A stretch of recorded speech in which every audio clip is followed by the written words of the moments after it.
Hello, everybody, and welcome to this week's episode of Heathen Talk. I believe we're actually on episode 42 this week, if I'm not mistaken. So I hope everybody has their towel handy. And if you don't, well, you're not the Hoopy Fruits I thought you were. This episode of Heathen Talk is brought to you by Sam Flegel, again, because he is a wonderful man. Visit him at www.fatefulsigns.com, where you can see his Norse mythology-themed art, exploring the various legends and traditions of the ancient Germanic peoples. Fateful Signs offers prints and original art that speaks to anyone who loves art or Germanic mythology. This week, Sam has released a new painting called King's New Crown, a compelling piece interpreting the Horned God. Prints are only available for a limited time, so act fast and get your copy. And if you missed out on the Kickstarter, Sam is now taking pre-orders on his illustrated Hobmall project at fatefulsigns.com, featuring 40 original ink drawings inspired by the Hobmall. Sam has been a big supporter of Heathen Talk, and we're always happy to return the favor. Go to his website, and you won't be able to resist his incredibly compelling works of art. Again, that's www.fatefulsigns.com. So, as Torrin said, welcome to episode 42. I'm severely disappointed that there aren't more puns about it in the chat room. Go ahead, Lauren. They're falling behind. They are. It hurts my soul. But if you'd like to tell us what the meaning of life, the universe, and everything is, you can find us on Facebook at facebook.com/heathentalk, Twitter at @heathen_talk, Instagram, where you can show Mark pictures of all of your favorite whatevers, and I believe if you are feeling really desperate, you can find us on Tumblr. But if you want to skip all of that, you can just go to heathentalk.com and check out our new content direct from the source. Where you can email all of us, and, well, you can email us and I'll get back to you. I respond to my emails, thank you very much. Well, yeah, but I tend to be the one that checks the main email. That's true. So, Lauren. Yes. Who are we toasting tonight? We are going a little off book tonight, and we are going to be toasting a non-heathen who has made contributions to heathenry. Yeah, y'all got that? And it's a special toast because this is probably the person I know the best in the world, and that is my brother James. When Josh and I started this back last July, my brother is a professional graphic designer, and I said to him, Bubba, because that's what I call him, don't laugh, I'm from Arkansas. I said, can you make me a microphone that looks like a Thor's hammer? And he's like, sure. So he did. And that's how we got our logo. He's been great to, anytime I need tweaks or anything else, he has been wonderful to help me with the site design. He's the one that did the single color logo so that we could put it on the girls' shirts. And, he's been, for an atheist, he's been super supportive of this podcast and of me. And his 30th birthday is Friday. So, to my wonderful brother James, who is supporting heathenry even though he's that other kind of heathen. Hail. To James. Cannot express our thanks enough. So, what you drinking, Torrin? I am drinking another brew from Dog's Fish Head this week. I will say that I got it for the label. Sometimes if you trust a brewery, you can do that just because the label is awesome. This is Miles Davis's Bitches Brew. It's a stout brewed with honey and gesho. I don't even know what gesho is, but it works well in this beer, whatever the hell it happens to be. If you're in the chat room and you know what gesho is, let me know. But it's a little on the sweet side, kind of an imperial stout, but it's delicious. What you drinking there, Josh? I'm drinking Hellas Bellis by Ninkasi. It's a lager, and it's quite fantastic. Label's pretty nifty as well. Ninkasi, it's time. Just a reminder. To buy Josh beer. Yeah, seriously. I am not drinking tonight because I have 2 weeks of classes left, and I cannot afford, with this medication, just even the littlest bit of alcohol can give me a headache in the morning. So I'm drinking Diet Mountain Dew in my Incredible Hulk cup because it's awesome. Yeah, it's so funny you're talking about just to digress for a second, you're talking about how you can buy a beer sometimes just by the name. My dad used to go try to find the most offensive name possible for bottles of wine for my mom. Did he ever do any really good ones? I can't even remember. I just remember like him coming home with them, and I was probably 16, and I thought it was the funniest thing in the world. Because it was stuff like, what was one of them? One of them had bitch in it, but I don't remember what it was. You know, it's the kind of stuff you could buy at the liquor store in a town with 1,200 people. So we have a great guest with us tonight, and super excited to actually be here this time.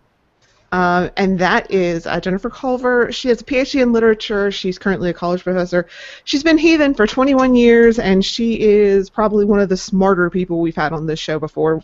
We had her back in December to talk about gifting, and that was finals for me, so I was not here. So now we're going to have her on to talk mythology, fairy tales, and pretty much everything in between. So welcome. Thanks, Lauren. It's great to be back again. And hi, everybody. The first thing that they asked me to talk about quickly was just the whole topic of my dissertation. And my dissertation focused exclusively on fairy tales. And it talked about how fairy tales are being retold in different mediums in the 21st century, mainly in film is what I focused on in my dissertation. But it kind of tries to get to the heart of what makes a story a fairy tale.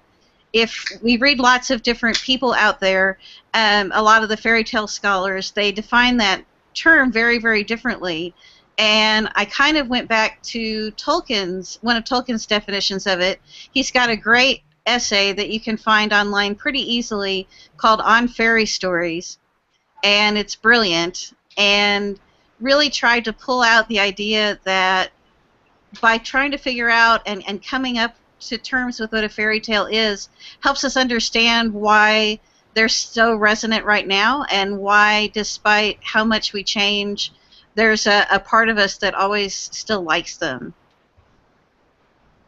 So I focused on a subset of fairy tales for the dissertation that focused on stories that involve the persecuted heroine. So that's the Snow White, the Cinderella, things like that. But we studied a bunch of them and analyzed a lot of others to get the dissertation finished.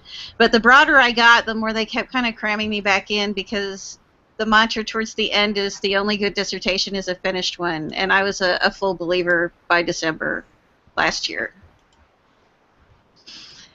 As far as fairy tales and why I love them, I think I've loved them more since I've been Heathen than I was before I was one, because before I looked at them very out of context, and just like a lot of other kids probably that are still growing up now, didn't have a lot of place for them or a placement for them outside of some really bad Disney cartoons and a few other things.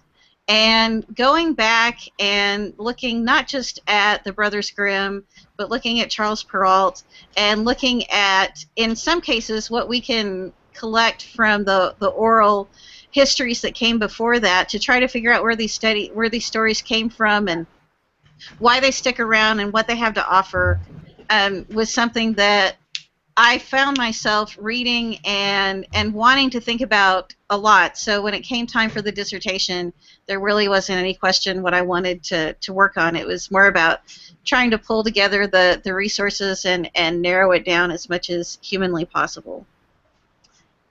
So I think fairy tales offer a lot to us because they show us not only a glimpse of the world, because fairy tales are kind of timeless. That's one of the key things about them. But they also show us a lot about the values and the expectations for how people were supposed to be with each other when they were in society together. And looking back at fairy tales like the Mother Hulda fairy tale, for example, where we look at that virtue of industriousness that's being held up by that tale with the lazy sister and the industrious sister, and looking at other small tales throughout there that I know I certainly read to the kids as they were growing up, as long as they would let me read to them, and kind of reinforce and talk about the values and behaviors. So I think fairy tales are great for that, and I think a really good fairy tale retelling doesn't just translate the plot line, but it carries that idea forward of showing us how we're supposed to act with each other, and how we're and the things that at least as a culture we should value. So that's kind of the somewhat short description of it. If that's a short description, then I need to revisit my definitions. Yeah, I know. I'm sorry. No, it's a good That's thing. hard. It's long. Hey, but that's okay. That's how it works in the academic world. It does, very much so. I'll say that's no longer than any other abstract of an academic paper I've ever read. Shorter than some. Yeah, that's probably true. So, we should ask some questions from our guest. Lauren, I'm going to kick it over to you while I try and collect my thoughts on this. So, I'm curious, because we're talking about fairy tales. How can we relate this back to heathenry and our own kind of sagas and that kind of stuff? How can we kind of relate those two things together? I think that's a great question, because we know that the only fairy tales, the closest that we have to that are written down, are much, much later, and then the sagas than anything else. And while we've got a couple oral possible versions of Little Red Riding Hood that are probably older, for the most part they're very, very late, and they're very, very much after the conversions. And I think what fairy tales have to offer in a way that's different than the myths and different than the sagas is that they offer a sense of trying to understand a sense of being in community and how people relate to each other in a way that, for the most part, on a deeper level, value-wise, is still pretty consistent. And that's how we used them in our group all the time. When we were talking about heathen virtues, we matched them with fairy tales that we read to the kids. And they're short, the kids can identify with those characters, and the timelessness of the fairy tale makes it feel like it was written, or it's talking about a time probably closer to when the sagas were, even if it really wasn't written down around that time. I think the sagas are a little bit different, because even though I'm sure that lots of people can talk about how they might be embellished, but a lot of them start with historical people, historical places, historical dates and events. And fairy tales don't have any tie-in to history at all. In fact, their timelessness is one of the things that keeps them resonant when other things can feel dated. And not that the sagas feel dated, but there's something that fairy tales get retold and reformatted because they don't tie to a particular place, a particular world, a particular event. The sagas really do have that basis in there, and I think fairy tales are a little bit different than myth, because myth is really structured and created in a way to answer very, very deep questions, and fairy tales are much more about talking about behavior, and really behavior in society, and what those behaviors should be, and looking at each other and how we want to relate to each other. So I think that's kind of how all of those work. Tolkien even distinguished fairy tales from folk tales, and especially from tales that had a lot of animals as the main characters and things like that, because to him those tales were kind of tales of adventure versus these tales here in fairy tales that Tolkien believed were meant to offer some sense of hope. He called it eucatastrophe. So, on that vein of some sense of hope, one of the things that's always fascinated me about when you get outside of the Disney fairy tales and you get to the Grimm version is that they almost all end in just terrible ways. Either violence or with the main character dying a tragic death or something like that. Is there a lesson imparted in that, or is it just that's how they ended the stories? There is a lesson imparted in a lot of those, and I just put a link up in the private one. That's to Tolkien's on Fairy Stories if people want to read it. It's to a free PDF of it. And I think what you see when you see those violent ends, and let's take Snow White, for example, because at the end of Snow White, in the Grimm's version, the stepmother is dancing in red-hot shoes until she dies at Snow White's wedding. But the reason that happens to her is because of how she's acted the whole time. So the extravagant levels of violence, oftentimes in fairy tales, were usually meant to emphasize a point. And the hope that it offers goes with that as well, because the hope is that the people who act in the way that shows the societally correct forms of behavior at the end of the tale will be rewarded, and the ones who deviate from those behaviors are going to be punished. And we know that doesn't happen often in real life, and that's the hope part of the fairy tale, that if you do things the right way, that the right things will end up happening. But you're right, there's a lot of graphic ends. Cinderella's stepsisters have their eyes pecked out at the wedding, and well, they actually have a pretty hard time throughout the whole tale towards the end of it. The Little Mermaid, the titular character, becomes sea foam. I mean, Yep, absolutely. And, of course, in the original Little Red Riding Hood, the one by Perrault, she's eaten by the wolf, and she just stays there. And nobody rescues her. There's no happy ending for her. And the reason why, according to the tale, according to Perrault at the end of it, is that because she did something she knew she wasn't supposed to do. Now, I have to admit, the whole idea of like going against kind of what you're supposed to do and punishment, I'm not saying that's a little heathen, but it's a little heathen. A lot heathen. So that's, I actually didn't know of the actual fairy tales. I just knew the Disney versions till I was into adulthood. I always thought that the Disney versions were the actual versions because I grew up in America in the 80s. Yep, me too. And I didn't know about any of them until I was quite a bit older. I started reading them. I got a copy of them, and I started reading them like, oh my god, people told this to children? I don't know. I thought that, why aren't people telling this to children? My mother had copies of the Grimm's fairy tales and read them to me, so... We have some heirloom copies of Grimm and Hans Christian Andersen on my bookshelf. They will be employed when we have children.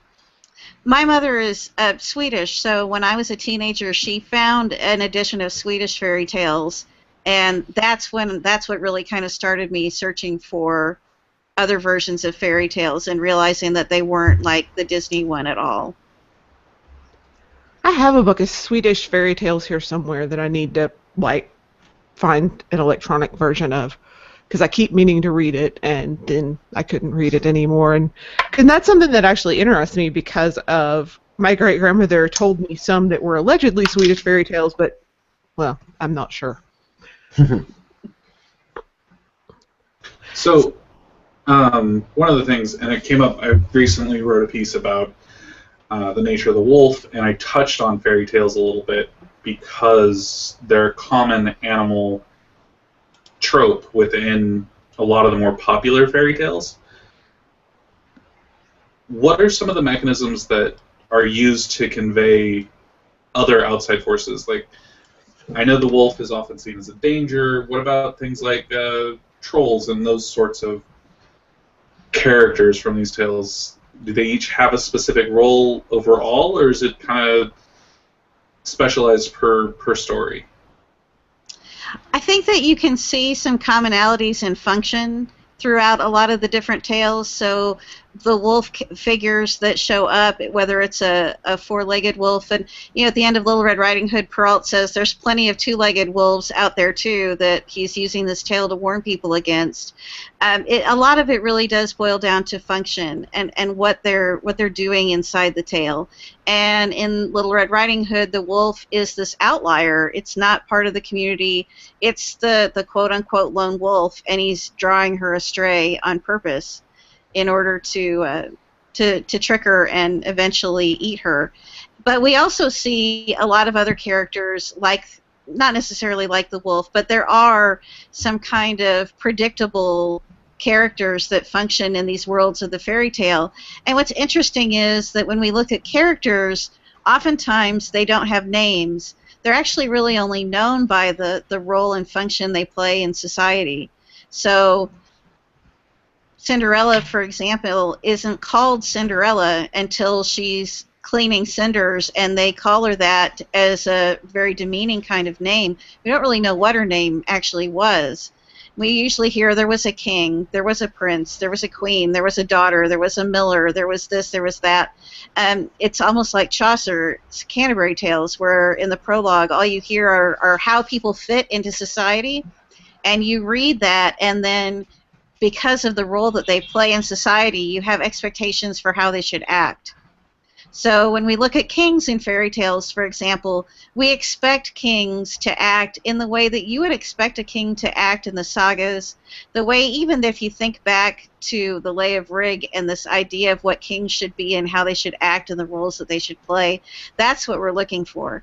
And those kinds of kings usually end up in very prosperous kingdoms, making the right kind of matches for their families, whereas kings that are either being incredibly greedy or are acting out of the wrong reasons will have countries that begin to go to waste, where people become impoverished, where people are leaving, things like that. So a lot of times what you're looking for is you're looking for the role that someone's playing and judging what's happening based on their circumstances. If the king isn't being a good king, then that king isn't going to have a kingdom for a long time. And that goes back to what we've learned about kingship in lots of other places too.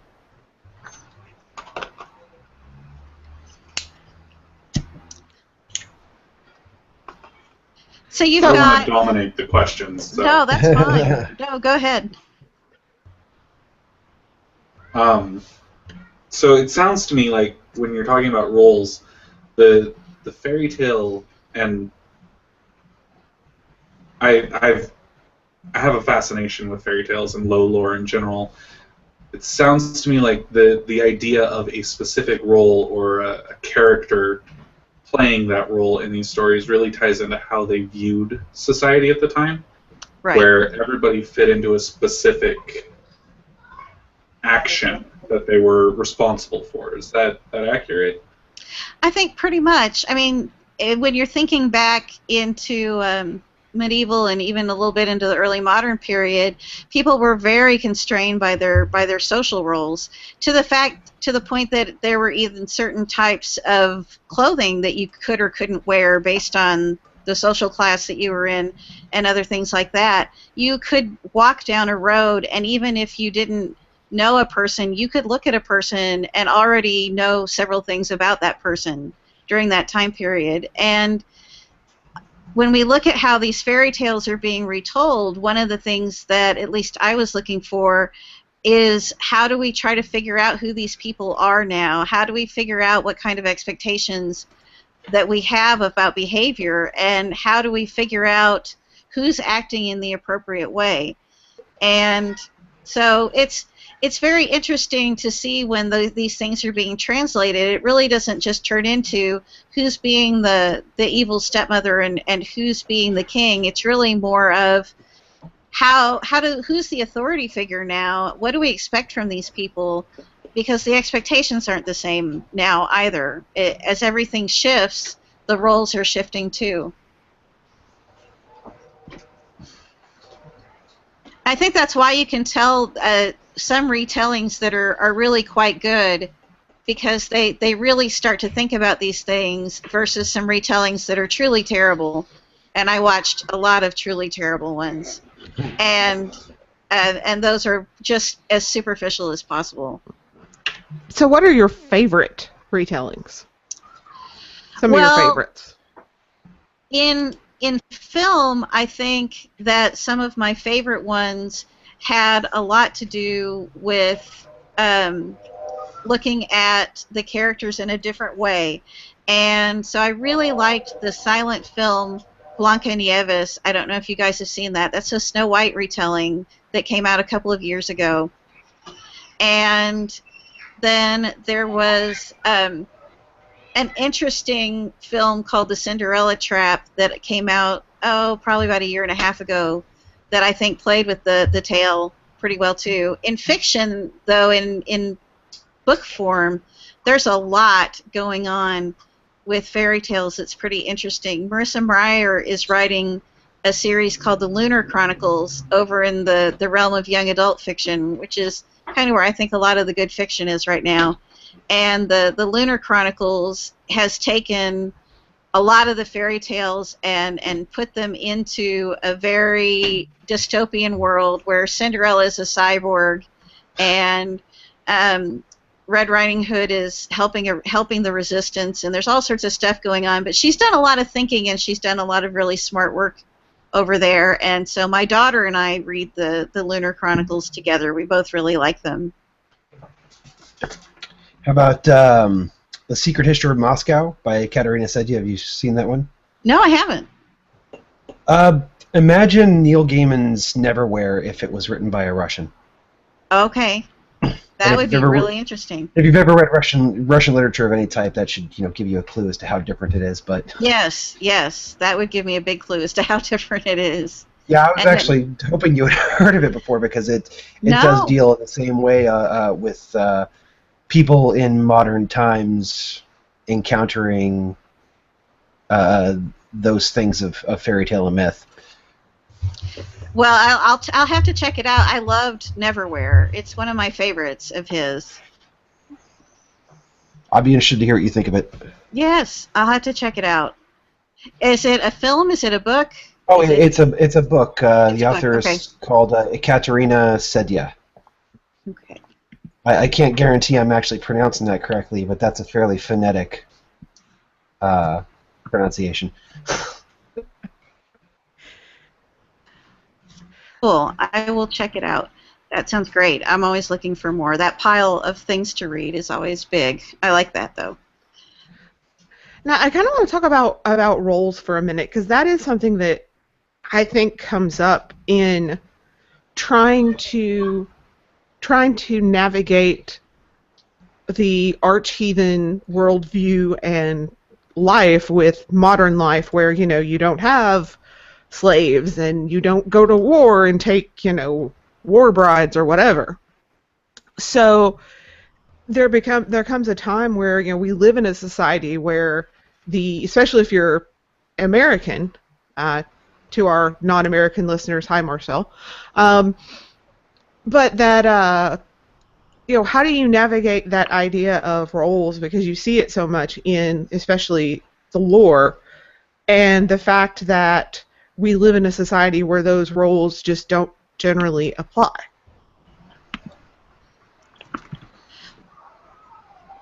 What's interesting now is that we play such a wide variety of roles in our daily lives in such a wide variety of places, and there are expectations on us for every one of the roles that we take on, whether they're part of family, part of kindred, part of a larger group, even the roles that we play at work and beyond that. In heathenry, as much as we certainly tried to impress onto the kids was that the certain core values of who you are supposed to stay the same no matter what role you're taking on, but the expectations about behavior and how to act and the type of manners and the way you treat other people can change pretty drastically from place to place. And honestly, from the limited traveling that I've done in heathen groups around the country here and there, it changes a lot from group to group as well. Those norms that get developed in a group and the norms that develop among teams at work, all of those come into play based on a lot of discussion, but also a lot of trial and error. And so I think that what becomes interesting in coming to something like a fairy tale instead of coming to some of the other stories is that the fairy tales are focusing on, for the most part, a lot of the daily living out of life versus the sagas that, for the most part, are talking about big, momentous, life-changing events and the things that happen. And in fairy tales, people are trying to get through their day. They're trying to get through a period of time, and they're negotiating how to do that through a lot of different circumstances. So I think in heathenry, when I look at the different roles that I've played at times, it is important to look at what those expectations are, to talk about what the expectations are, to make sure that people are willing to take on the roles that they take on, knowing what's expected of them, and even knowing what happens when you don't meet those expectations. Those aren't always fun conversations, but they're pretty necessary. So, kind of in that vein a little bit, what do you think of the concept, and tell me if I'm totally off base here, of occasionally fairy tales being social commentary? I mean, I guess sort of like Dante, for example, not a fairy tale, but you see where I'm going with the example. Yeah, I think that there's the social commentary for fairy tales is often produced and discussed based on the time that it's written. So there's been tons of scholarship and other things about the commentary of the world based on the Grimm's fairy tales or Perrault's or anything else. And some, I guess, of what I was trying to offer in my dissertation was some of the commentary that's being offered in the retellings that are happening now. Because even if you don't set a work in the modern time period, the fact that you're writing it now in some way often means you're making commentary about it. And so, yeah, I think when you look at what the Grimms were dealing with in the time period when they were writing those and what their culture was going through and what their society was going through, society was changing a lot during that time period. And is some of that them trying to hold on to these roles and expectations that were coming, that people were talking about from an earlier time and holding them up and possibly saying this is the better way to be? Well, we don't know 100%. But I think now when we start looking at social commentary, it's good to look at some of the, especially from the young adult standpoint, is to look at some of the retellings and really start asking, what are we saying when we're watching this? What are we saying when we say we like it? One of the films that I wrote about was Jupiter Ascending. I don't know if you guys have seen that one or not. Yes. Not yet. I really want to, though. Yeah, I've seen it. Yeah, go ahead, Lauren. What did you think of it? It's all right. It wasn't great. It wasn't terrible. It was just all right. I mean, that's pretty much my opinion on it. It's not something I'm going to watch again. No. But it was totally, I didn't waste my hour and a half because I had, nothing else to do. But I don't want my, Netflix dollar or whatever it would be for what I watched back. But, not something I would have seen in theaters, just all right. Sure. Some of the folks that interviewed the screenwriters, who were the same folks that did The Matrix, said that this was a retelling of Snow White. And that might be a little hard to see. I had to watch it more than once to find some of those parallels in there. But if that's true, And then this carries on this idea of how we're supposed to behave. Well, we've got now a heroine who, by the end of the story, is right back where she was when she started somewhat. She started cleaning toilets. She ends by saying, yes, I'm the ruler of this planet, but I'm going to voluntarily clean toilets every day because I now find purpose in that. And I'm not sure that that was the message that at least I wanted to put forward and talk about. It was an interesting conversation that we had, certainly, about the end of Jupiter Ascending.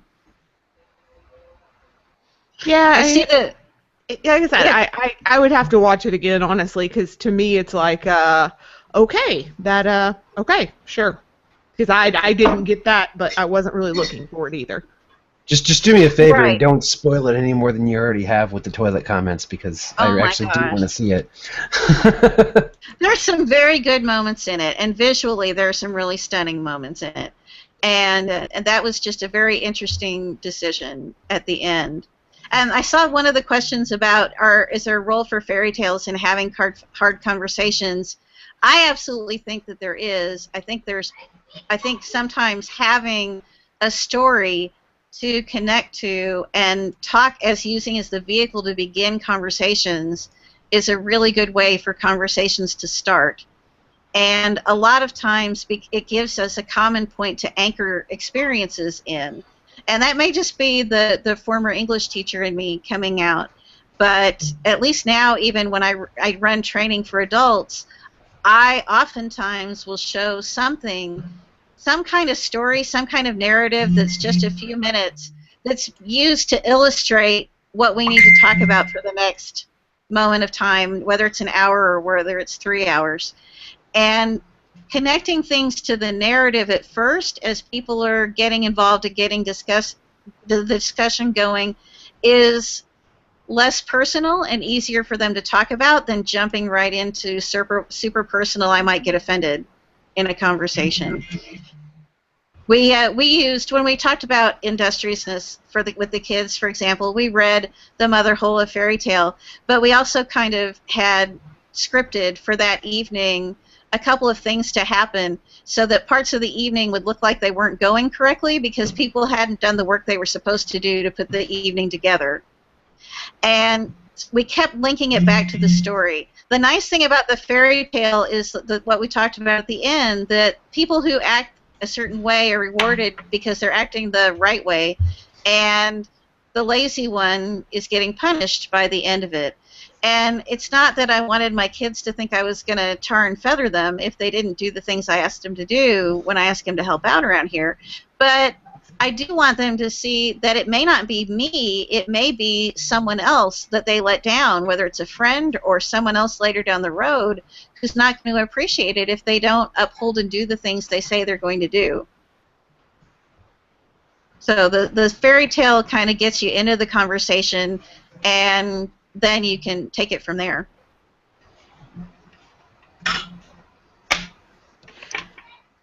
And I do kind of wonder, how are we able to, and really, it seems to me that those are in some ways the best ways to communicate difficult things is through.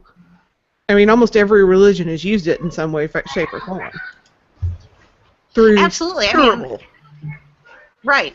And storytelling has been around for as long as we've been talking to each other for exactly that reason. It can convey a lot, and it can get a lot across. Fairy tales, for the most part, if you look in Grimm, most of them are very, very short, and because they pack a lot into a very small space, that's what makes them ideal.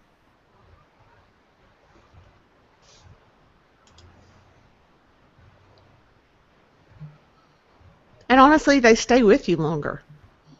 I mean, that's just kind of how we remember things. I can remember stories that my great-grandmother told me, but I couldn't tell you, what my phone number was when I was 5 years old, even though both things happened at the same age. Well, when it comes Exactly. down to it, isn't entertainment really just more of a byproduct of storytelling than the point? The point actually is teaching in one capacity or another. Yes, absolutely. And I think the reason why is because even when we look into world events and we look into history, we crave narratives. We crave them all the time. We use narrative to make sense of things. And that's what we've always done. And so we look for the story in it. And when you've got a very small story that gives you a great discussion piece to start off with, where you don't have to have a lot of backstory or context, then I think it's a great tool for all sorts of purposes. And yes, I do think there's some modern fairy tales that are taking shape. Dissertation-wise, I focused mainly on film for this, but there's a great film that came out, probably about a year and a half ago now, from Australia, called The Babadook. I don't know if you guys have seen that one. I've heard of it. It's a horror film. But there's a lot of connection between fairy tales and horror films, and a lot of correlations between how the good are often rewarded and the bad are punished very gruesomely in horror films as well. And The Babadook is a fascinating film that I think fits a lot of fairy tale elements to it, and I think that's why it was so successful. And not to give any of it away, because in the first little bit of it, the Babadook is a fairy tale character who comes to life for this boy, and then kind of really haunts this house that they're living in, that they've got to find a way to deal with. But it stands for a lot more as you go through. I also think that Guillermo del Toro is great at fairy tales, and a lot of his films have a lot of fairy tale qualities to them. Lots of people have talked about Pan's Labyrinth, but I also think that his film Mama has a lot of fairy tale-ish elements to it, and so does Book of Life, which was his, even though Disney did it. It was a good one. That was a really good one. I thoroughly enjoyed it. I want to get to a question from our much revered T-shirt model. Jack wants to know if the C.S. Lewis Space Trilogy counts as a modern fairy tale. I would think so. It's been a long time since I've read it, but yes, I would think so, because Lewis knew what all those elements were, and when I remember reading it, I think that he covered a lot of those as he was telling it too. There have been a lot of people that have taken fairy tales and shifted it up into outer space. So I think, Big Fish is another great example. That was a good one too. And so I think that looking at setting nowadays the time period isn't as important as what's happening and how things happen for people based on the decisions that they've made, because that's really the big thing. I mean, that idea that what you do and what you say have immediate consequences, and the following through of that's really one of the key things about fairy tales. And watching those is a great way to see if what you're watching probably is a version of a fairy tale. So we do have another question from Jack, and I feel like we've been giving preferential treatment to Toby since he's, able to just post his stuff into the chat without any filter. Jack wants to know if you see low lore becoming more important than high lore, or if it should become more important. And also, do you think that looking into local stories and practices of, for instance, Native American tribes from an area and incorporating that into your local heathenry count as adding it to your fairy tales and low lore? Well, I mean, first I'd say I am never one to want to give advice on how anyone should be practicing heathenry, period. But I will tell you that one of the things that I've learned over time is I really don't distinguish a lot between low and high as much. They're different. They're stories that are created for different purposes, for different audiences in different time periods, and I take all of them for what they are. So I do think that sometimes that there's a tendency to look farther down at some of these kinds of stories as not as valuable. And I will say it takes more work at times to figure out how they're valuable, but I think they are equally valuable. I also think that it helps to look into some of the stories that are around you, and I've done some of that. In fact, there's some great writing even here out of Texas. John Philip Santos's Places Left Unfinished at the Time of Creation is a great story. It's about ancestors and how they're moving in and out of Texas towns. It's beautifully, beautifully done. But personally, I don't incorporate it. I look into it because I like stories. I like the parallels, and but I don't incorporate a lot of the Native American or the other stuff into my own personal practice.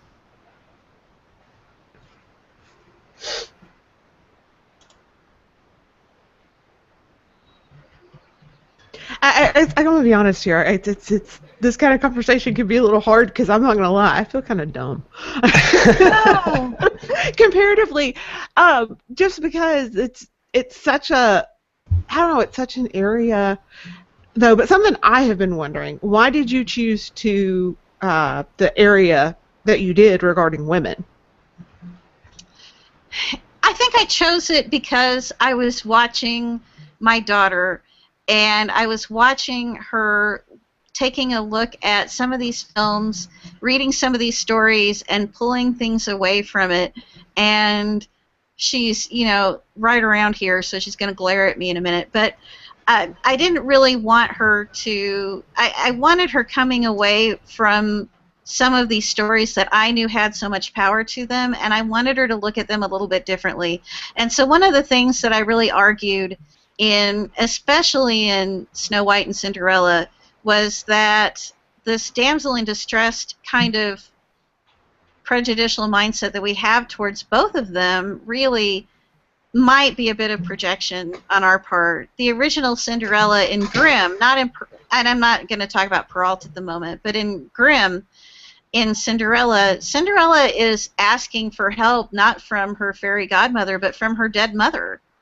She's going to the tree she's planted where her dead mother is, and she's begging her dead mother for assistance. And through the tree, these things come down for her. And Cinderella is, through this, reaching out to her ancestors to help improve her situation, and then taking it upon herself to make the changes that she needs to improve her situation even farther than that. I think there's a lot, even in that Cinderella, to take a look at now that needs to really be talked about in a way that doesn't get talked about a lot. Snow White is a little bit different. In Snow White, though, I think she shows that for her time period, she shows a resilience that a lot of other characters just don't have. She was almost killed I don't know how many times in the tale, and time again, she intercedes for herself, or she does things, or she creates a setting for other people to be there for her. In the tale, when she helps out with the seven dwarves, she doesn't just stand around and talk to and sing it with birds while they're away. She's cooking, she's cleaning, she's doing all these things. And it becomes this reciprocal agreement between the two of them. They're doing this for her, she's keeping this home for them and turning it into a home for them. And so by the time that the stepmother comes in disguise, actually 3 different times in Grimm, to try to kill her, the dwarves save her 2 of the times. And it's because she's made herself a part of their culture and a part of their society and their world. She's valuable to them, and they are to her. So that's why I think I really focused on them. I think they get a pretty bad rap, and in Grimm, they do more. They advocate for themselves more than people think that they do. And I wanted to really watch the retellings to see, when do the retellings find that aspect of these 2 women and pull it forward, and when do they not? And often in a lot of the Cinderella retellings, they don't move any of that forward at all. Those were the ones that were really, really bad. Now, a question I have about fairy tales in general. I mean, we get them from all over the spectrum as far as location and time period goes, and I'm kind of wondering if there's any reflection in them. Let me start over again. So when you look at modern storytelling over the decades, you see trends that in some way, shape, or form reflect society. Like I'll go with the science fiction examples just because it's what I'm most familiar with. Is that, you know, when the late 70s and the 80s were about, you saw a lot of cyberpunk coming up because of Right. you know, people's attitudes on where the world and society was going. And modernly, you're seeing a whole crapload of post-apocalyptic stuff because Right. of what people are worried about. So do you see that same sort of trending reflecting in fairy tales, and is that something that we can kind of look at as a filter when we're reading them to understand what we're seeing? I think so. Not only can you see some of the changes in setting, and like Marissa Meyer's setting is very dystopian, which kind of fits some of the real popular stuff right now. But I think the other thing that you can look for is you can really look and see what choices are people making, and how are those choices either being rewarded or punished by the society that they live in. And then nowadays, because our tales are much longer than fairy tales were, and you know they go into the hundreds, the other thing that you can see too then is the author trying to tell us something, even if there's a character who's doing all the things that we consider right, but she's not getting rewarded at the moment in the story. Is the author trying to show us something about the world that we live in because she's not getting rewarded for the right choices? And that's where that social commentary comes in. So I think that we can look at a lot of that. So would you say that there's any value at all in, when reading fairy tales, to also try to get a sense of the history, the time and place it came from, either before or as you're reading it? I think it helps, and I think it probably helps more when you're reading the current ones.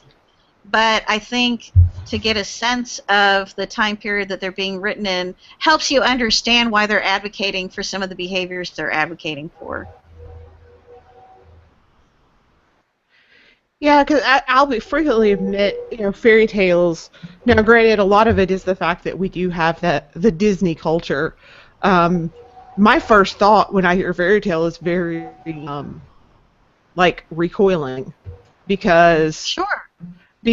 I make no bones about the fact that I'm a liberal feminist, and I don't like the influence, especially in the way Disney has written a lot of them, to be, oh, well, you know, you need a man to fix things. So Right. I guess the question then becomes, is there any way to influence that narrative? I think that there is. I think that one of the reasons that I really wanted to look at, for example, Snow White and Cinderella in particular, is because in Grimm's time period, there are only so many choices available to a woman that were considered socially acceptable. And to me, especially in Snow White's case, she pushes some of those limits as much as she can. She remains within the socially acceptable bounds of being resilient. But in a lot of ways, her stepmother is also being resilient, but she's taken it to the extreme, and she's showing her resiliency in trying to stay on top of a situation in a way that's unhealthy, and that's part of the reason why she's punished at the end for it. So any kind of behavior can get taken too far, and then it's not right action anymore. And some of these extremes are things that are worth talking about. But I do think that's why it's important when we're looking at the older ones to really say, look, these are the choices that were available, and here's what they're doing in the choices that they have, and then pulling in, when possible, some of the ones that we have today where we've got lots of young women able to make a lot more choices and really not need anyone to save them, and should not need anyone to save them in a lot of the films. And in a lot of the films, even some of the really bad Cinderella ones, she's saving herself a lot of the time. That's a really big change, but that's because that's also a societal change. So I guess the question, and to kind of go along with that, why does stepmoms always get such a horrible rap in fairy tales? Because that's a hard one here. I'm like, why is this always happening? It is always happening, and I'm a stepmom. I don't like that part about it at all. And there's been some great scholarship on some guesses as to why. One is that oftentimes, like you see in Cinderella, the stepmother may come into the marriage with children of her own, and she's going to want advancement for her own children over someone else's child. Not that that's right, but but if we're reflecting the community and the culture of the time period, that happened a lot. You get to Hansel and Gretel, we've got another stepmother who's actually trying to lead them away permanently. And that was a story about limited resources. And so what they were finding were communities where stepmothers were either elevating their own children or trying to put out children that weren't theirs because of limited resources, either in terms of food or in terms of futures. And it was unfortunately all too much of a reality during that time period. And that's something I think a lot of people don't. The whole limited resources thing is something that I think a lot of modern people, period, just don't seem to get. And right. It's something that I've had to look at. You have to look at even when interpreting, the sagas and all these other things, because the hunger in a way that it was experienced back then is just not something that your average Westerner is ever going to experience in their life. Exactly. Not being able to make it through the winter was a very, very real fear.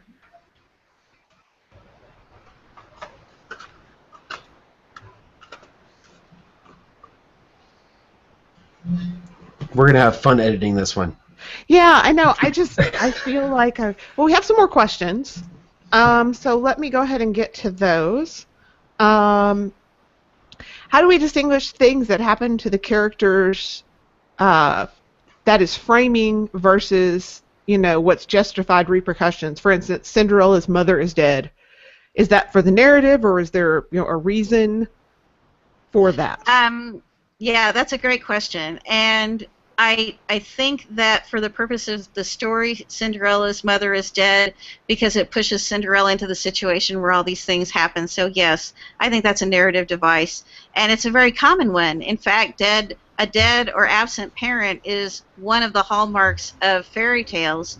And as you get into other stories, you can see now, oftentimes it's even both parents. When you look at a lot of protagonists, they're orphans. So this idea of missing parents propels the protagonists forward because they don't have certain elements of nurturing at home. And I think that you're right that that's absolutely a narrative function, and it gets the exposition started. And the distinguishing between that happening and some of what I'm talking about as far as consequences is I'm really looking at the end. You have to get to see the fairy tale, you have to see it all the way through to its ending point and taking a look at how it resolves itself, because that's where all of the choices now have played out and all of the circumstances for those choices have played out. And that's where you see those ultimate rewards and punishings. There are lots of tales where it looks like things aren't going to end up with the good person being rewarded partway through. You got to get all the way through to the end and see, and that's where the commentary comes in.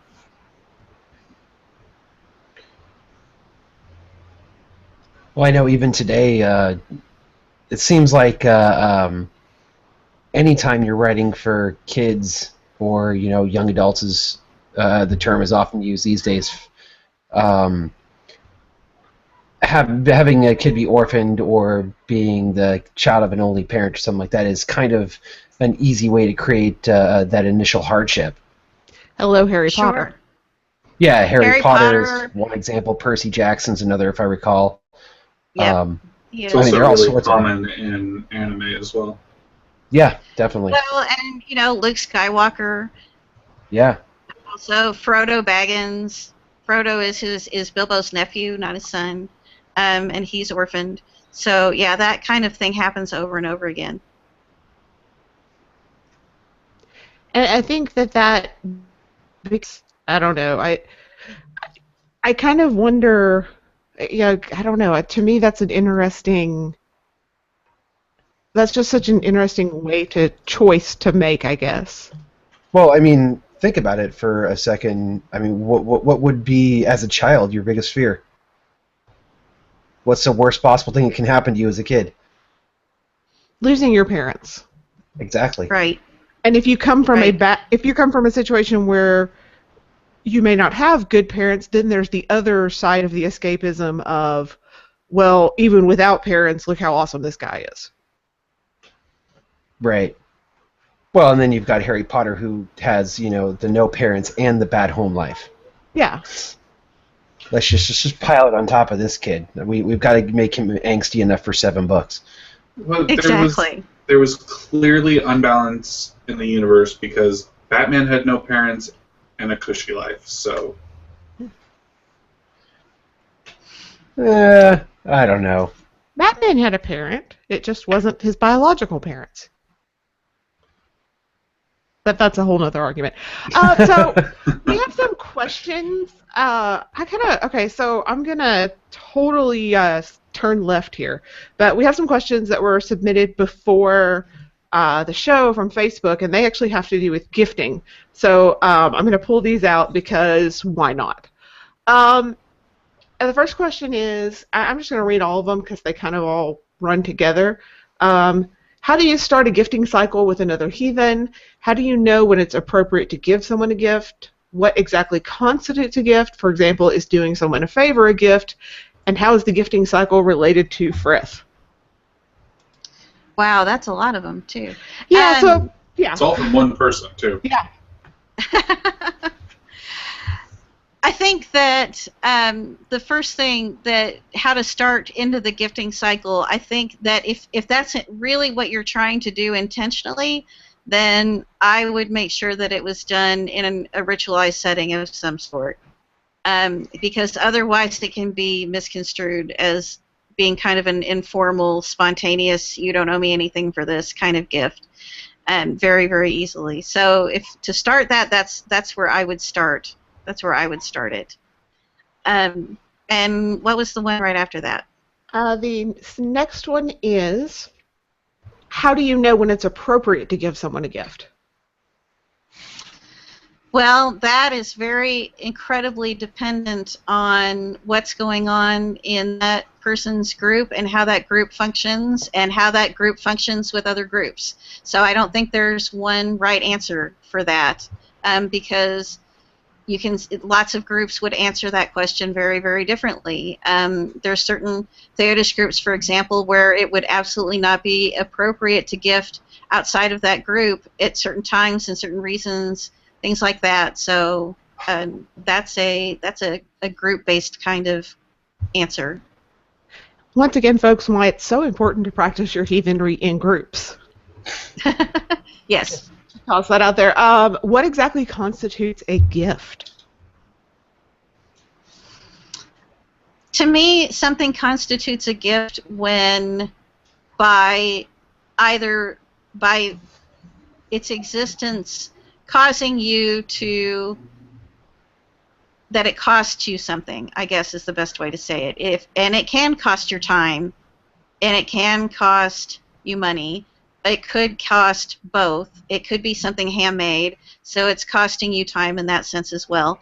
But it's something that you're giving up, that by giving it up, it's something that has depleted you in some sense, if that makes sense. And the last one, of course, is, how is the gifting cycle related to Frith? Well, again, that's a group answer, and that because different groups also interpret Frith and who it extends to really very, very differently. And since that term really started getting used a lot first in the Theodish community, that the way they interpret it versus the way other groups are using the word now is often different. So that's another one where I can't make any kind of statement that says this is the 100% way that it works. And for those of you who are interested, we do have a whole Frith Beyond the Basics episode on our website at heathentalk.com. Guys, you have anything you want to add to that? Shameless self-promotion. There's no I don't care. Shameless. It's our show. We can promote ourselves all we want. Well, and it's a really good show. It's the best show called Heathen Talk there is. It's the best 90-minute live Heathen podcast ever. Broadcast at 7 p.m. I think we're the Pacific on only Wednesday nights. live 90-minute Heathen podcast. Exactly. So I'm going to shift back here. How do you? I find that interesting. It is so very group dependent, and I think there's no cookie cutter answer to a lot of things because of that, and that's a hard thing for people to grasp. Has that I know that's been my experience. Have you, especially newer heathens coming from Christianity or stuff, it does seem like it's a hard one for them to grasp because of that whole worldview. Right. We don't have any top-down directives on practice, and I think different groups, I wouldn't ever want to dictate how other groups should do anything, personally. But that's how it works. You say you're doing it wrong, and then it comes back to you're not the boss of me. I mean, come on, it's Wagner's Law. No, that's my husband. That's not me. While you're here, we will treat your opinions as though you were telling them how to do things. Yeah. That's why you're here. So I think the only yeah, go ahead. Saved by the boss. I was. It's awesome. Torin, you derailed my mind train. Thank you. So fairy tales, when they're being told, right, and especially if you go back far enough, everything's an oral tradition, so these are stories being told around a hearth fire. It's very informal. Everybody's sitting around listening to these stories. But do they have anything to say about the formalities of ritual? I think that fairy tales have a very ritualistic structure to them. It's one of the pieces of the dissertation, and I'm really not the first one to come up with that. Eliade said that decades ago, that fairy tales represent initiatory rituals in particular, and this idea of the fact that most of the time that protagonist is going through these trials often in seclusion or completely out of society's boundaries, and then re-emerging from the trials in a completely different societal role, which happens a lot in ritual as well. So yes, I do think that looking at the ritualized structure and seeing how all of those things work together is a good basis to talk about ritual and ritual structure in particular. So if nothing else, fairy tales are often reflective of rites of passage. Oh, absolutely. Can you give, maybe not in detail, but a title example of one that really covers that concisely?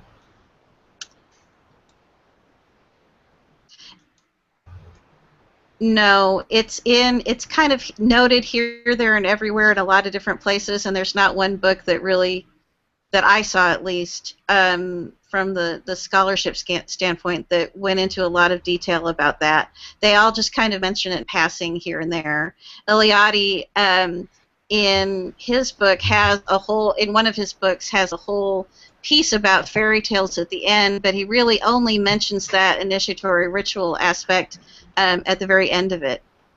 But I think that understanding how the components of ritual work and then mapping out how the events of fairy tales take place really can show you this real idea of this depiction of this journey. We should come back from ritual a little bit different than when we went in. And in initiatory rituals, we come back completely changed in a new role, even if that new role is only child to adult. But in a lot of cases, especially for young women, it would have been from young woman to wife. But coming back and being considered an adult now meant that the expectations on me are different. And I look the same as I did yesterday, but now that I've gone through this, people are going to treat me like an adult, and that means very different things. Now, outside of the fairy tales perspective, Ronald Grimes has written a whole book on rites of passage, and he's done a lot of research about not only how initiatory rituals work, but on the idea that because Western society as a larger culture has lost a lot of those rites of passage rituals, it's caused a lot of the confusion and angst that we have now. I would agree with you 100% on that. Just my own personal experience, I think that rite of passage and ritual is so important. Because of I'm seeing people get involved with groups that are not healthy, groups that are promoting dangerous ideology, but these groups also give them a sense of rites of passage. There's an initiatory ritual. There are, you become a full member. You become a whatever their term is. There's and whatever it is. It's that it gives them that sense that is missing. Right, and according to Grimes, because we aren't having this happen in a socially recognized way on a grander scale, not only do we have some angst about what roles we're playing and how they work and when things happen, but it also does cause people to go to all sorts of different places. Grimes talks about gangs, for example, for young children in urban areas, that the gangs provide some of these initiatory moments for them and then move them into a structure. Yeah, I was thinking very similar terms around here in Arkansas, where we have issues with white supremacist groups, but it's the same story, different verse kind of thing. Right. And so, for example, and I think probably the best one to take a look at to see how this kind of works is probably Snow White. Excuse me for a second. Because in Snow White, the stepmother doesn't see her as a rival until she's reaching an almost mature age, and that's when she becomes a rival for her beauty. That's when she's sent out of the castle, and so that first ritualistic step of separation from mundane life happens. She goes into the forest, and there's a lot about the forest as a very liminal space anyways, but she's in that forest, and that's when all these things happen to her. She faces the trials. Some of them she passes, and some of them she doesn't, quite frankly. I mean, the dwarves tell her 2 times to stop taking stuff from the little old lady, and she keeps doing it. And so the 3rd time when she chokes on the apple, that's why she's there for quite a while. But when she does finally come past all of that and she's ready to re-emerge again, she emerges out of the woods a different person, because not only now is she seen as a princess and an adult in her own right, she's also going to be a whole princess and eventually a queen in a whole different land. She's a completely different person. In fact, when the queen goes to the wedding, she doesn't even know it's Snow White's wedding that she's attending. Now, I will say something that I have found. How then, I guess, because this rites of passage thing is something that I find very fascinating, I think very, very important. How can we use some of these stories and these fairy tales to help us when we are trying to build these rites of passage for young people and even adults in our modern communities? Well, I think one thing that we can do is look at some of the key fairy tales that have resonated with us for so long over time, to see what's happening in them, why they stick with us, what's going on with these characters, what happens to them. And then as we're trying to look at rites of passage, looking at ways to help the young person, male or female, navigate those same kinds of waters. When Catherine was heading into middle school, one of the things that I really wanted for her was some kind of marking that she's heading into a new space, because middle school is terrible. Nobody makes it out unscathed. And as Catherine was heading into that, I really wanted her to get that we realized she was heading into a different space and seen as a different person, but also that she had a lot of people around her. So we had a small setup. We invited a lot of the women that Catherine considered role models. They all came. They all gave Catherine a story, a book or some other kind of story that for them got them through the difficult middle school, high school years, and a small little token too, and then a little sheet that I asked them to fill out that she got to keep and put together in a book for her. And so now she's navigating that, but she's got the guidance of all these people, and she also knows that she can talk to any one of them, especially if sometimes she doesn't want to talk to me, and that I know it's okay. So that's kind of one example of how we did it. I really like that. And I think that it is very, I think that's something that is important, because otherwise to me, it's something I think about a lot because of what I have witnessed here with the people preying on that. And so, how do we, especially heathen kids, and that's something I guess we'll have to go into with our Heathen Parents show when we do that. Yeah, that would be a great time to talk about things like that. Yeah.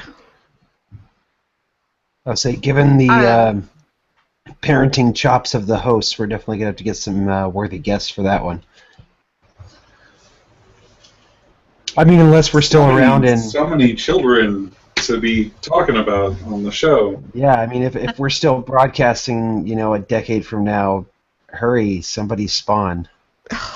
Hey, I have parenting experience. I was the evil stepmother with 3 kids raising them. So yeah, I have at least some experience. But yeah, I think that.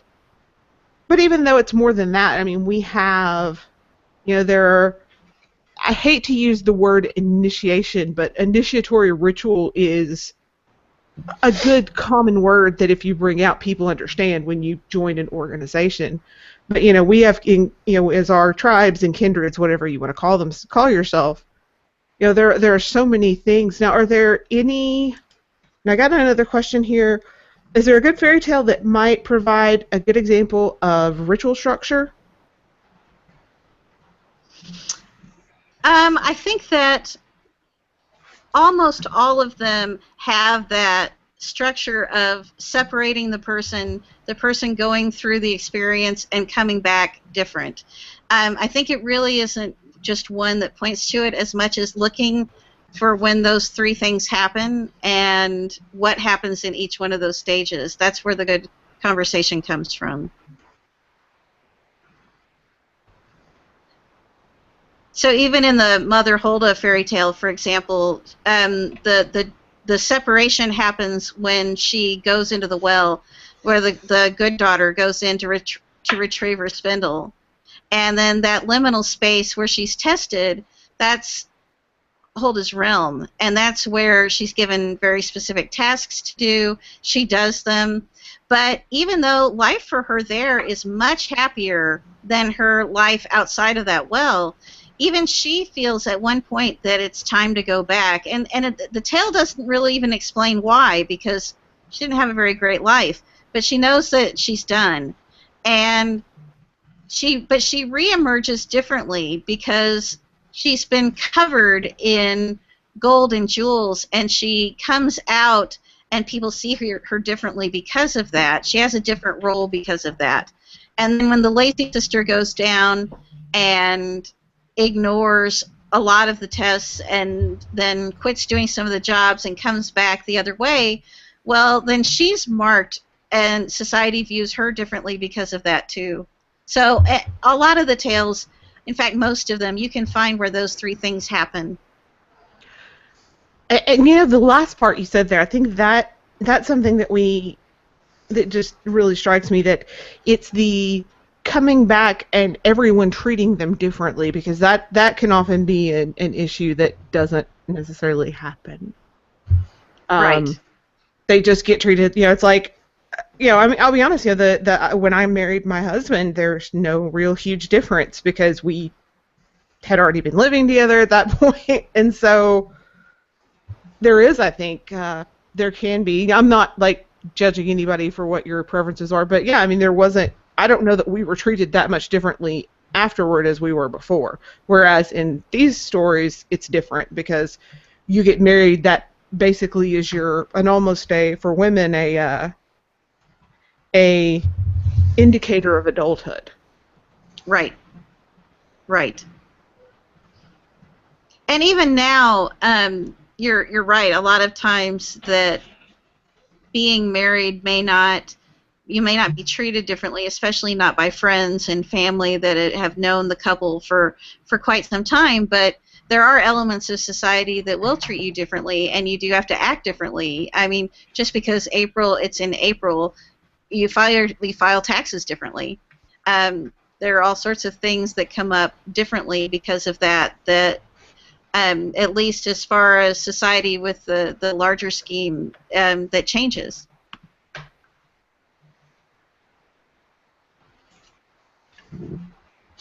I'm trying to let the other guys talk because I've been kind of going here. Continue. And that, yeah, I mean, and that is true. You know, and that's why things like, you know, that's why, on the other hand, you have the marriage equality fight, because the different, you know, the governmental difference on how you're treated as married versus how you're treated as, you know, two single people that share a house. Exactly. That's why that was so important. Making medical decisions for another person, even being able to hear what's happening medically to a person. I mean, just so many different fronts where all of a sudden it matters when we think it didn't matter before, and we never know when those moments are going to happen sometimes. And yeah, to go back to another podcast you can go listen to is our podcast on death, which has some information on that kind of stuff for when the unthinkable happens. I'm just promoting like heck tonight. But yeah, it is, you know, you better watch that language there, Lauren. That was really, really over the line. Yeah, we've got a rating to worry about. I mean, fuck. That's two of them. We've gone over our limit. Did I miss one earlier? Right before you said it, I said, "Fuck off, Josh." It's three now. We're 3. I know. We're in Lauren. And our guest is being a paragon of professionalism. But I do really think that it becomes a situation where, you know, we might want to, as heathens, actually might want to sit and consider, okay, when we have people go through these, you know, rituals, whatever they are, whatever your particular tribe's rituals are, how do we then treat that person differently when they come out the other side? How do we create a ritual that is meaningful in creating that change? Because I don't think we necessarily have to go through, for those things, cookie cutter Viking, or what we think are Viking stuff. You know, it can be different. I mean... Oh, you know, absolutely. Yeah, I think so too. I think that when designing some of these rituals, I think that part of the conversation then has to be not only why are we doing it, but also what does it mean for this person to have this different designation for this group of people? Exactly. And you talked about initiatory as a form of ritual as a form of membership, and that's the same kind of idea too. That if you're not a member of certain groups, then there are times that you can't attend because it's closed off to members only. You get a clear distinction then of, okay, being a member means that there are times when it's only us. There's times when things apply to us that don't apply to people that are on the periphery for any reason at all. But there are other rituals at times that may not have that clear-cut distinction of before and after.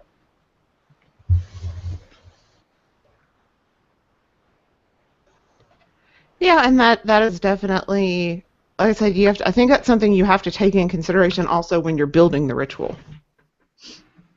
Because Yes. that seems to be a that you know, and there's so much, and one of these days we're going to actually we need to get somebody on to actually talk about ritual.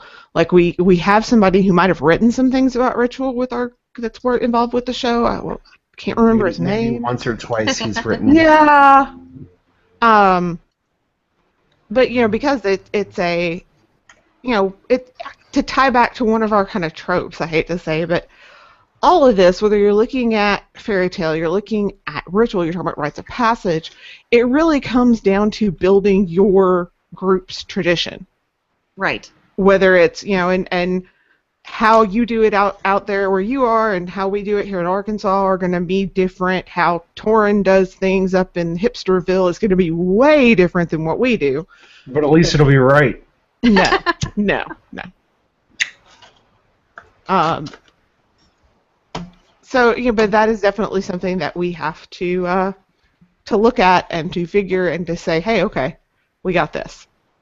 Otherwise, well, I mean, I think rites of passage are definitely going to be something that is subject to tribal thew, and not just because it's a tribal thing, but also because it's a cultural thing, and cultures are definitely geographical. Oh, yeah. I mean, the culture here is certainly going to be different from the culture in Arkansas or the culture in New York or Georgia or anywhere else. And especially, let's not even get into, you know, what the culture's like in Marcel's jungle.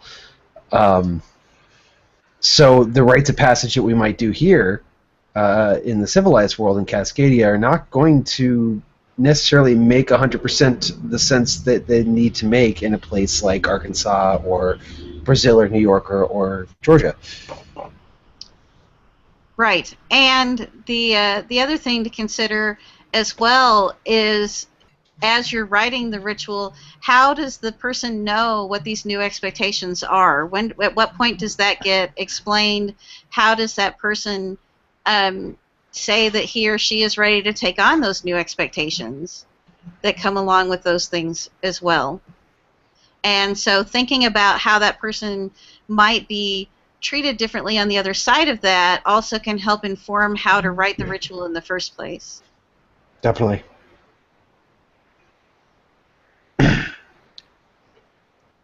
We have 2 minutes left in the show. And I'm going to be completely honest with you. I have thoroughly enjoyed this topic. You've been a wonderful guest, and you are welcome back on the show anytime you want. Well, thank you. I just love that you guys asked again. I love talking to you guys. I'm just going to say, anytime you want to be on one of the ladies' nights, you know how to get a hold of me. We'd love to have you. You could come show up to all of them. I'd be okay with it. That would be fun. Find me on Facebook or wherever, and tell me when that happens. I will. Just to kind of give you guys, we do have some really great stuff coming up in the very near future. Speaking of which, ladies' night our next ladies' night is planned for the I've lost the date, May the 11th, because finals are over at that point, so I can think again.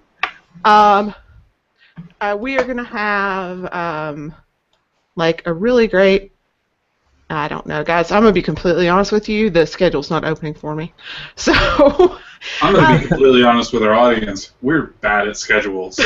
Oh, we're Well, terrible. it's not that. It's just that this, like, my internet's being wonky, so I'm trying to like look at the schedule to see who we have next week. And so next week is going to show up here eventually. Yeah, I am sorry, guys.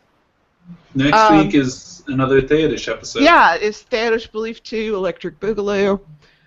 Tentatively. God, we're letting those guys on again? Yeah, I know. Hey, you know what? They paid good money, so. And don't forget, guys, that if you want to see us live, Cascadia Moot. It's true. And on that note, if you are wanting to register for Cascadia Moot over the internet, you are running out of time. We are closing the GoFundMe at the end of this month, and to be clear, you'll be able to register after that, but it's going to be a pain in the ass for everyone involved, and we may publicly mock you during the event. It's true. After the last day of this month, you will have to find one of us in real life and physically hand us money.